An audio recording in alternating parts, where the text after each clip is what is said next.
My dear friend in Christ, a couple of years ago, CNN television reporter Peter Arnett related a very, very touching experience while on assignment in Israel where a bomb had exploded.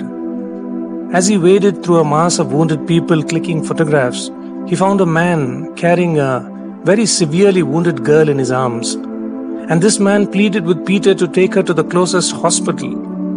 Now, being a media person, Peter was among the very few people who was permitted beyond police security cordons. Peter rushed the man and the bleeding girl into his car and quickly drove to the closest hospital. And there at the hospital, they waited with hope that the little girl would survive. But after many, many anxious moments of waiting, the doctor declared the tragic news that the little girl's life could not be saved. She died. The man collapsed in tears. Peter Arnett began comforting the man, saying, "I just don't know what to say. I can't imagine what you must be going through at this moment because I've never lost a child." The reply he received was shocking, very shocking for Peter. The man turned and looked at Peter, saying, "That girl was not my daughter. I'm an Israeli settler. She was a Palestinian." But there comes a time when each of us must realize that every child, regardless of that child's background, is a daughter or a son. There must come a time when we realize that we are all one family. Yes, my dear friend in Christ, Jesus also so clearly emphasized, "I tell you, love your enemies and pray for those who persecute you, that you may be children of your Father in heaven. He causes his sun to rise on the evil and the good, and sends rain on the righteous and the unrighteous."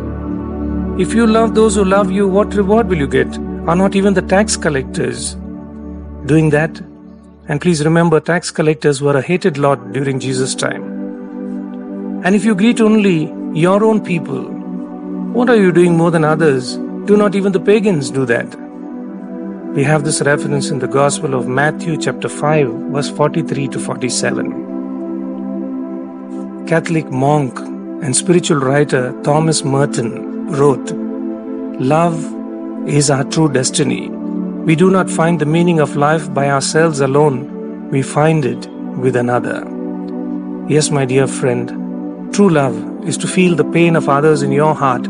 To be human is to see ourselves as connected with each other.